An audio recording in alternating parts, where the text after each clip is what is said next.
रक्षा मंत्री राजनाथ सिंह ने ऑपरेशन सिंदूर में भारतीय सेना की वीरता की प्रशंसा करते हुए कहा कि पाकिस्तान और पीओके में आतंकियों पर सटीक हमला किया गया। उन्होंने स्पष्ट किया कि इस कार्रवाई में सिर्फ आतंकियों को निशाना बनाया गया, निर्देशों को कोई नुकसान नहीं पहुंचा। हमारे प्रधानमंत्री जी के मार्गदर्शन में हमारे भारत की सेना ने हम सभी भारतवासियों का मस्तक ऊंचा किया है।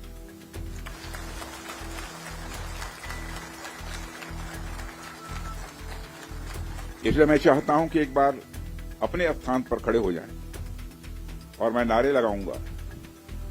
हमारे देश के सेना के जवानों के सम्मान में हम सभी बोलेंगे, भारत माता की, भारत माता की, भारत माता की। बहुत बहुत धन्यवाद। साथियों, जैसी कि आप सबको जानकारी है कि कल रात हमारी भारतीय सेनाओं ने अपने अद्भुत शौर्य और पराक्रम का परिचय देते हुए एक नया इतिहास रच दिया है।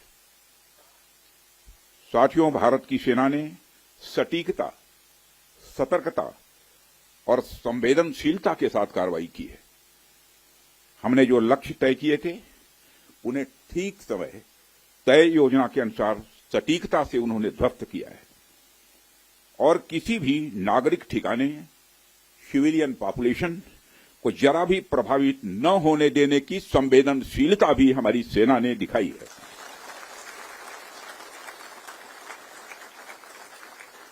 यानी एक तरीके से देखा जाए तो हम कह सकते हैं एक तरीके की सटीकता, सतर्कता और मानवीयता यह हमारी भारत की सेना के जवानों ने दिखाई है,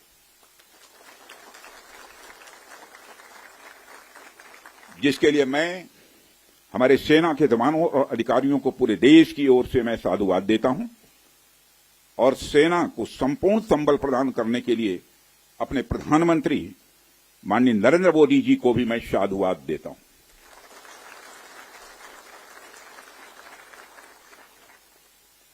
मित्रों, हमने हनुमान जी के उस आदर्श का पालन किया है जो उन्होंने अशोक वाटिका उजाड़ते समय किया था। जिन मोहि मारा तिन मोहि मारे। हमने केवल उन्हीं को मारा जिन्होंने हमारे मासूमों को मारा। साथियों, प्रधानमंत्री श्री नरेंद्र मोदी के नेतृत्व में हमारी सेनाओं ने ऑपरेशन सिंदूर लॉन्च करके पहले की तरह ही इस बार भी आतंकियों को ट्रेनिंग देने वाले कैंप्स को तबाह करके करारा जवाब दिया है। भारत ने अपनी सरजमी पर हुए हमले का जवाब देने के लिए अपने राइट टू रेस्पॉन्ड का इस्तेमाल किया है और हमारी यह कार्रवाई बेहद सोच समझकर सधे हुए तरीके से की गई है। आतंकियों के हौसले पस्त करने के उद्देश्य से यह कार्रवाई महज उनके कैंप्स और इंफ्रास्ट्रक्चर तक ही सीमित रखी गई है। मैं पुनः हमारे आर्म्ड फोर्सेस के शौर्य को मैं नमन करता हूं।